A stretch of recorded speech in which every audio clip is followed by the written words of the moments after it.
Welcome to my YouTube channel GS affairs. तो 15 फरवरी के इस करेंट अफेयर्स के सेशन में आपका स्वागत है। आज 15 फरवरी काफ़ी इम्पोर्टेंट डे के रूप में मनाया जाता है, जिसे सिंगल अवेयरनेस डे कहा जाता है। तो हर साल एकल जागरूकता दिवस यानी सिंगल अवेयरनेस डे के रूप में 15 फरवरी को मनाया जाता है। जो लोग सिंगल यानी अकेले होते हैं, वे लोग इसलिए इस दिन को काफ़ी जश्न के रूप में मनाया जाते हैं, क्योंकि वो इस दिन सिंगलनेस डे के रूप में मनाया जाता है।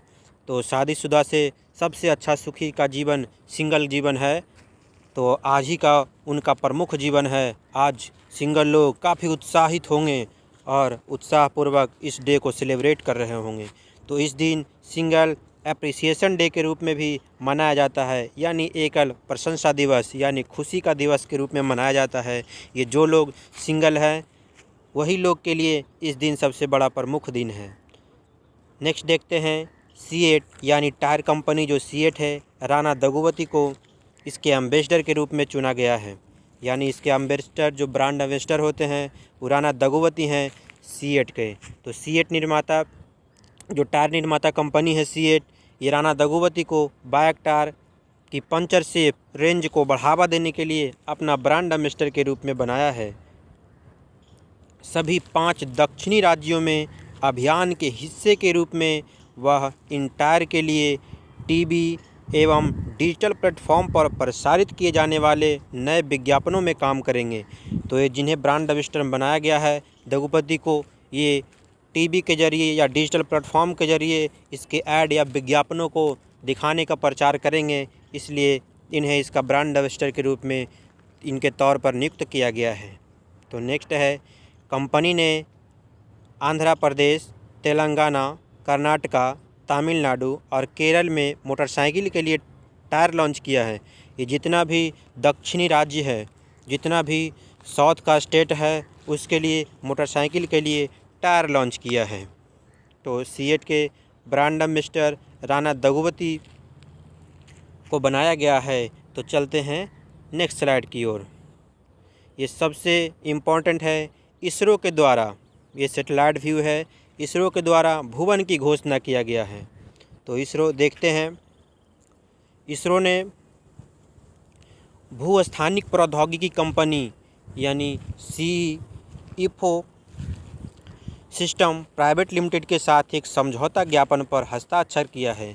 यानी ये समझौता दोनों हाथ मिला लिया, दोनों गला मिला लिया है।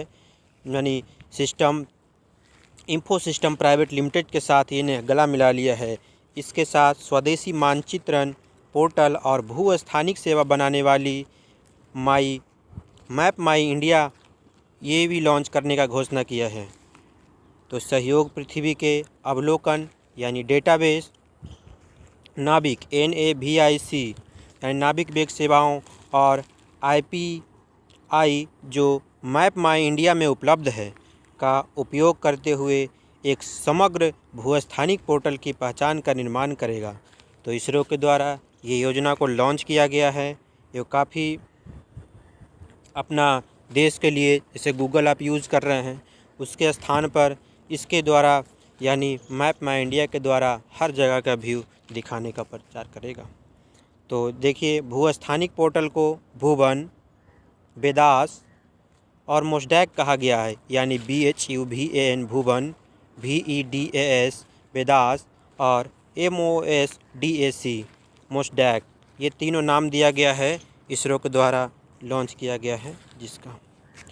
ये देखिए, करीम खान का ये तस्वीर है। ICC में मुख्य अभियोजक के रूप में करीम खान को बनाया गया है। तो देखते हैं इनका टर्म क्या है, आगे का इनके बारे में क्या कहता है। तो प्रथम है, ब्रिटेन के करीम खान को अंतर्राष्ट्रीय आपराधिक न्यायालय में अभियोजक के रूप में चुना गया है। तो जो इंटरनेशनल आपराधिक न्यायालय होता है, इंटरनेशनल कोर्ट ऑफ जस्टिस,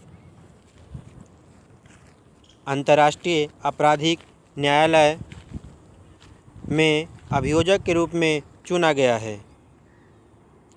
वह 9 साल के कार्यकाल के लिए चुने गए हैं। उनका टेन्योर होगा वो 9 साल के लिए होगा। जो 16 जून 2021 से शुरू होगा। अभी शुरू नहीं हुआ है, जून के महीना यानी 16 जून से इनका टेन्योर शुरू होगा, यानी करीम खान का टेन्योर शुरू होगा और मुख्य अभियोजक फैतो बेंसोडा का स्थान लेंगे। ये इनके पहले जो अभियोजक थे फैतो बेंसोडा, इनकी जगह के रूप में करीम खान को बनाया गया है अभियोजक के तौर पर। तो ब्रिटिश बैरिस्टर करीम को इराक में इस्लामिक स्टेट अपराधों की तलाश में संयुक्त राष्ट्र की विशेष जांच टीम की कमान संभालने के लिए जाना जाता है। तो इनको ये काफ़ी तेज़ तर्रार व्यक्ति हैं जो बैरिस्टर के तौर पर हैं, जो इराक में इस्लामिक स्टेट अपराधों की तलाश में संयुक्त राष्ट्र की विशेषता जांच टीम की कमान संभालने के लिए जाना जाता है। मतलब यूनाइटेड नेशन का भी इन्होंने विशेष टीम के रूप में भी कमान संभाला था, यानी यूनाइटेड नेशन में इन्होंने भी बहुत बढ़िया प्रदर्शन लायक काम किया था। इसीलिए इनको आईसीसी के मुख्य अभियोजक के रूप में चुना गया है। इनका कार्यकाल 9 साल का होगा। नेक्स्ट देखते हैं मुस्कान। ये है मुस्कान जो बैठी हुई हैं। इन्हें हिमाचल की सबसे कम उम्र की जेडपी यानी जिला परिषद अध्यक्ष के रूप में चुना गया है। तो मुस्कान को हिमाचल की सबसे कम उम्र की जिला परिषद के रूप में चुना गया है। तो चलते हैं आगे, इनके बारे में और क्या मुख्य जानकारियां हैं ये आपको बताते हैं। 21 वर्षीय मुस्कान बिलासपुर ज़िला हिमाचल प्रदेश से जिला परिषद यानी जेडपी जिला परिषद के रूप में चुने जाने वाली सबसे कम उम्र के व्यक्ति हैं। तो सबसे कम उम्र के व्यक्ति मुस्कान बन गई है, जो बिलासपुर ज़िला हिमाचल प्रदेश, जिनका उम्र 21 वर्ष है। नेक्स्ट है पहाड़ी राज्य में हुए पंचायती राज संस्थान के चुनाव में जिला परिषद, पंचायतों और शहरी निकायों के लिए चुने गए 68% से अधिक प्रतिनिधि 40 वर्ष से कम आयु के हैं। तो ये भी अनुमान लगाया गया है कि 68% से जो अधिक व्यक्ति हैं, इनका चुनाव जो हुआ है जिला परिषद का, पंचायत का और शहरी निकायों का, इसमें ये 40 वर्ष से कम उम्र के व्यक्ति हैं। तो नेक्स्ट है, इसमें से 32% से अधिक 21 से 30 वर्ष के आयु वर्ग के हैं, जिसमें से मुस्कान शीर्ष सबसे कम उम्र की है। तो जितना भी है 21 वर्ष से लेकर के 30 वर्ष तक सभी लोग हैं, जो कि मुस्कान का स्थान ये आता है 21वें नंबर का। इसलिए मुस्कान को हिमाचल प्रदेश का सबसे कम उम्र की जेडपी यानी जिला परिषद के रूप में नियुक्त किया गया है। तो मुस्कान किस राज्य से संबंधित है? तो हिमाचल प्रदेश से संबंधित है। ये इनका तस्वीर है, ये हिमाचल प्रदेश की मुस्कान है, जिन्हें सबसे कम उम्र की जिला परिषद अध्यक्ष के रूप में नियुक्त किया गया है।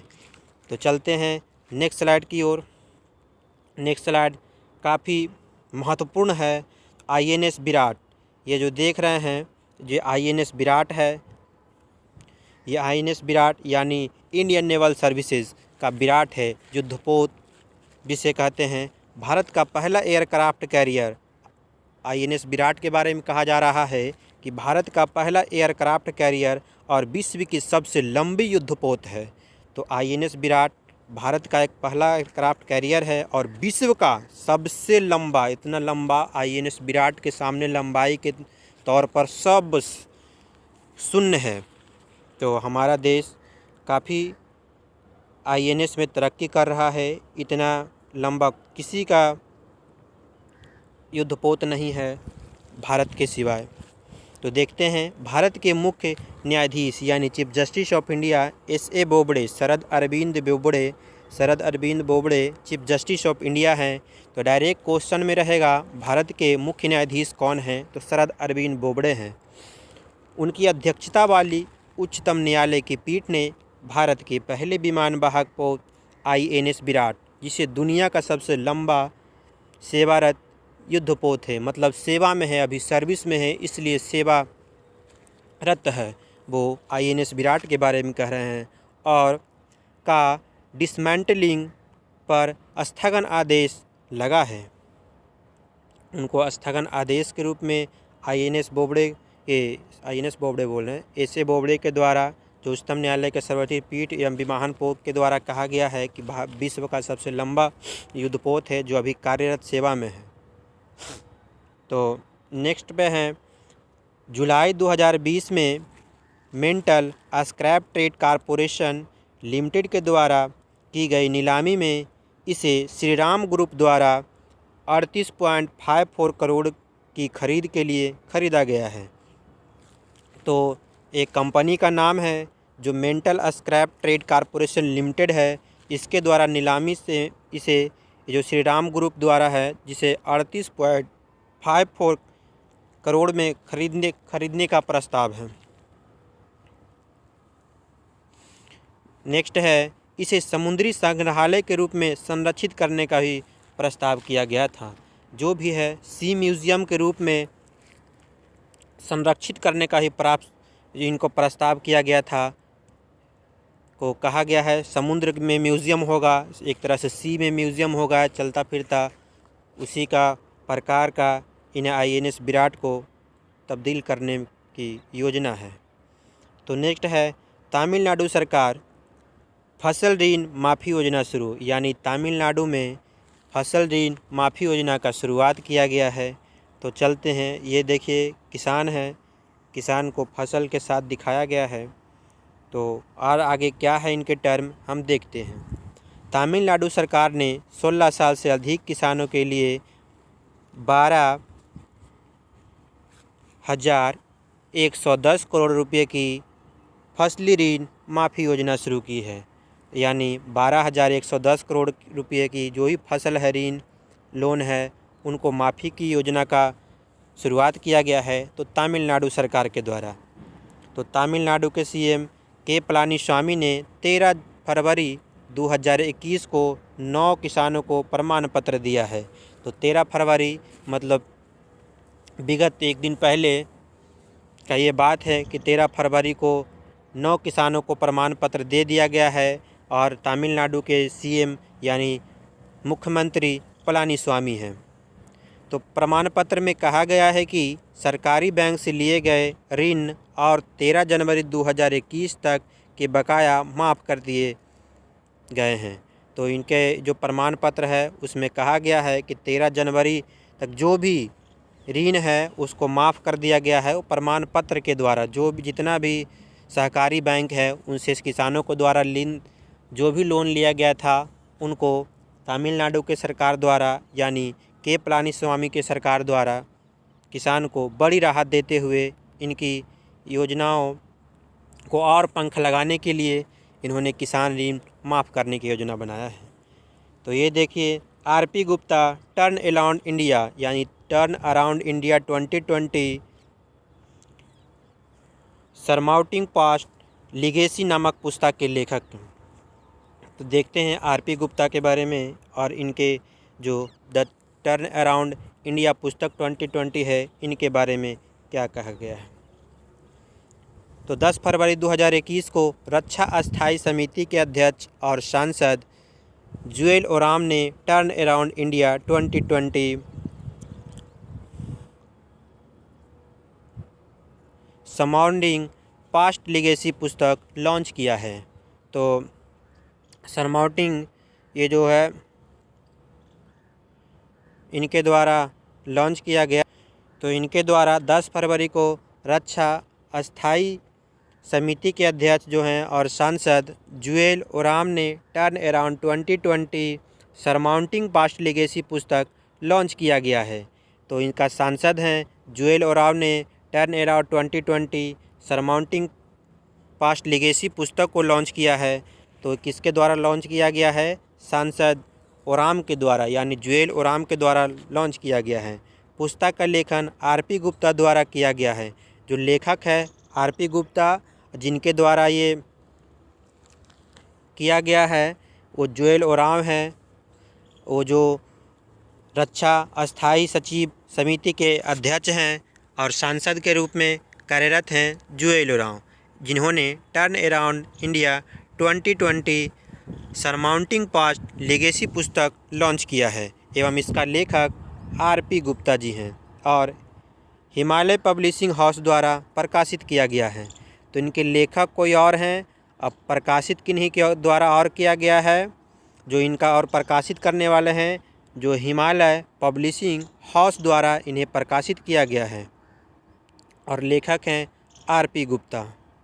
तो नेक्स्ट है टर्न अराउंड इंडिया 2020 आम जनता के बीच आर्थिक जागरूकता के बारे में जागरूकता पैदा करने वाली पुस्तक है।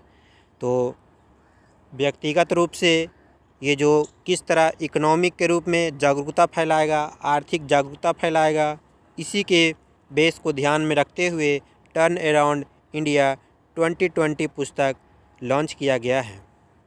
तो इनके लेखक, ये याद रखिएगा, सिर्फ इनके लेखक आर.पी. गुप्ता है और हिमालय पब्लिशिंग हाउस द्वारा प्रकाशित किया गया है। तो चलते हैं नेक्स्ट इम्पॉर्टेंट की ओर। रश्मि सामंत, ये देखिए रश्मि सामंत है, इन्हें ऑक्सफोर्ड के छात्र संघ का प्रमुख बनाया गया है, यानी इसको छात्र संघ यानी ऑक्सफोर्ड का प्रमुख के रूप में चुना गया है। तो देखते हैं इनके बारे में, यानी रश्मि सामंत के बारे में।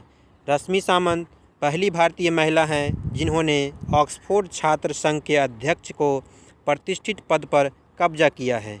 ये पहली महिला हैं, वो भी इंडियन हैं रश्मि सामंत। तो इनको ऑक्सफोर्ड संघ है जो छात्र संघ का अध्यक्ष के रूप में पहली बार चुना गया है। कोई अदर कंट्री के व्यक्ति को, तो भारत का व्यक्ति को पहली बार इसका अध्यक्ष में तौर पर चुना गया है।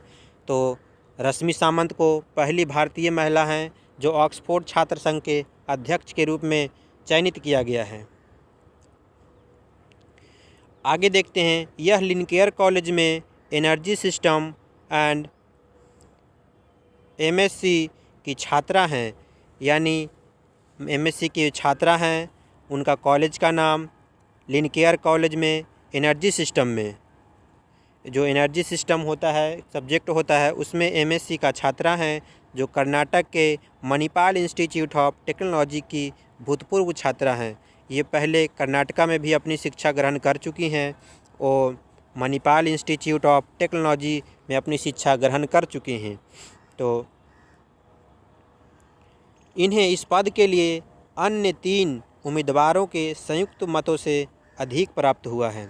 तो ये जिन्हें सामंत जी को चुना गया है, जो इनके पूर्व में 3 अध्यक्ष के रूप में 3 उम्मीदवारों को मतों प्राप्त हुआ था, उनमें सर्वाधिक मत हमारे भारतीय रश्मि सामंत को प्राप्त हुआ है। तो याद रखिएगा, ऑक्सफोर्ड की छात्र संघ का प्रमुख नियुक्त की गई है रश्मि सामंत को। जो रश्मि सामंत भारतीय हैं, ऑक्सफोर्ड पे कब्जा कर लिए हैं, मतलब उनका छात्र संघ का अध्यक्ष के रूप में चुना गया है। तो देखते हैं आईडीएसएल के बारे में।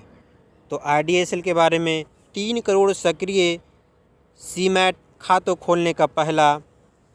खोलने वाला पहला बन गया है सीडीएसएल। तो सेंट्रल डिपॉजिटरी सर्विसेज लिमिटेड, यानी सीडीएसएल का फुल फॉर्म है। ये फुल फॉर्म इसका सेंट्रल डिपॉजिटरी सर्विसेज लिमिटेड, जो 3 करोड़ से अधिक 20 मिलियन, मतलब 3 करोड़ से अधिक 20 मिलियन सक्रिय डीमैट खाते खोलने वाला भारत का पहला और एकमात्र सूचीबद्ध निक्षेपागार बन गया है।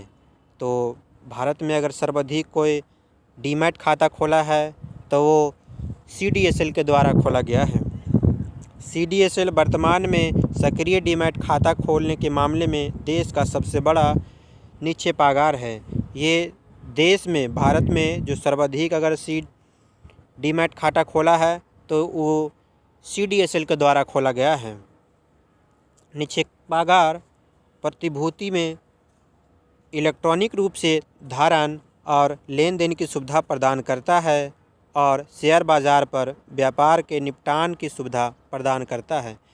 जितना भी प्रतिभूति में इलेक्ट्रॉनिक रूप में यानी ऑनलाइन माध्यम से रूप में ये खाता धारकों को लेन देन की सुविधा मुहैया कराता है, और शेयर बाज़ार में यानी स्टॉक एक्सचेंज जो होता है उनमें भी काफ़ी निपटान में सुविधा प्रदान करता है। तो देखिए, सीडीएसएल के द्वारा डीमैट खातों सबसे अधिक खोला गया है। सीडीएसएल का full form central depository services limited है। तो देखते हैं नेक्स्ट टर्म की ओर। तो ये डॉल्फिन मछली है। तो भारत का पहला डॉल्फिन रिसर्च सेंटर पटना में खोला गया है। तो पटना में डॉल्फिन रिसर्च पहला सेंटर खोला गया है। तो चलते हैं इसके टर्म की ओर। पटना में जल्द ही भारत का पहला डॉल्फिन रिसर्च सेंटर बन जाएगा। तो बिहार की राजधानी पटना है, बिहार का सीएम नीतीश कुमार हैं, तो उन्हीं की जगह यानी बिहार की राजधानी पटना में डॉल्फिन रिसर्च सेंटर बन जाएगा। ये जल्द ही घोषणा किया गया है ये भारत सरकार द्वारा। लंबे समय से प्रतीक्षित राष्ट्रीय डॉल्फिन रिसर्च सेंटर यानी NDRC के लिए संस्था का गठन फरवरी 2021 के एक महीने के भीतर होने की संभावना है। तो फरवरी के जैसे एक महीने के भीतर होने की संभावना है, इनका गठन कर दिया जाएगा। जो राष्ट्रीय डॉल्फिन रिसर्च सेंटर है उनका गठन कर दिया जाएगा। बिहार में दुनिया की नदी डॉल्फिन की आबादी का 50% हिस्सा है। जितना भी दुनिया में नदी डॉल्फिन पाई जाती है उनका 50% बिहार में हिस्सा है। वन्य संरक्षण अधिनियम 1972, इसको याद रखिएगा। वन्य संरक्षण अधिनियम कब है? तो 1972 की है। अधिसूची 1 के तहत एक अत्यधिक लुप्तप्राय प्रजाति है। जो ये डॉल्फिन को लुप्तप्राय प्रजाति के रूप में नियमित किया गया है। और बिहार में यानी बिहार की राजधानी पटना में दुनिया का पहला डॉल्फिन रिसर्च सेंटर बनाने की घोषणा किया गया है। तो आगे देखते हैं। मारियो द्राघी इटली के नए प्रधानमंत्री। ये मारियो द्राघी हैं, इटली के नए प्रधानमंत्री हैं। इटली जहाँ से सोनिया गांधी बिलोंग करती है, उन्हीं के देश में नए प्रधानमंत्री मारियो द्राघी को बनाया गया है। तो यूरोपीय सेंट्रल बैंक के पूर्व प्रमुख मारियो द्राघी को औपचारिक रूप से 13 फरवरी 2021 को इटली के नए प्रधानमंत्री के रूप में शपथ दिलाई गई थी। यानी 13 फरवरी को इनको शपथ दिला दिया गया है, यानी 2 दिन पहले शपथ दिला दिया गया है। कौन है? Mario Draghi. ये प्रमुख है, चर्चा में अभी हैं काफ़ी, इसलिए क्वेश्चन बनेगा ही। तो मारियो द्राघी इटली के प्रधानमंत्री के रूप में शपथ लिए हैं। उन्होंने पूर्व सीएम ग्यूसेप कोंटे की जगह ली। उन्होंने गठबंधन सरकार के पतन के कारण जनवरी 21 में इस्तीफा दे दिया था। 21 जनवरी को इन्होंने इस्तीफा दे दिया था। इनके पूर्व मारियो द्राघी के पूर्व के सीएम अगर बात करे जाएँ तो ग्यूसेप कोंटे जी हैं। ये ग्यूसेप कोंटे जी इटली के प्रधानमंत्री थे। उनके स्थान पर मारियो द्राघी को इटली का नया प्रधानमंत्री बनाया गया है। नेक्स्ट है, द्राघी की सरकार 1946 के बाद से पदभार संभालने वाली 67वीं और पिछले एक दशक में 7वीं है। तो एक दशक की बात किया तो 7वीं है, लेकिन 1946 के बाद से जो पदभार संभालने वाले द्राघी की सरकार है जो 67वें स्थान पर हैं। तो इटली के प्रधानमंत्री मारियो द्राघी को बनाया गया है। तो इसी के साथ इस सेशन को, करेंट अफेयर्स यानी 15 फरवरी के सेशन को समाप्त करते हैं। और इस सेशन को जितना हो सके लाइक, शेयर एंड सब्सक्राइब करें। अपना बहुत ख्याल रखिएगा। फिर मिलेंगे किसी दूसरे सेशन के साथ। तब तक के लिए जय हिंद, अपना ख्याल रखिएगा।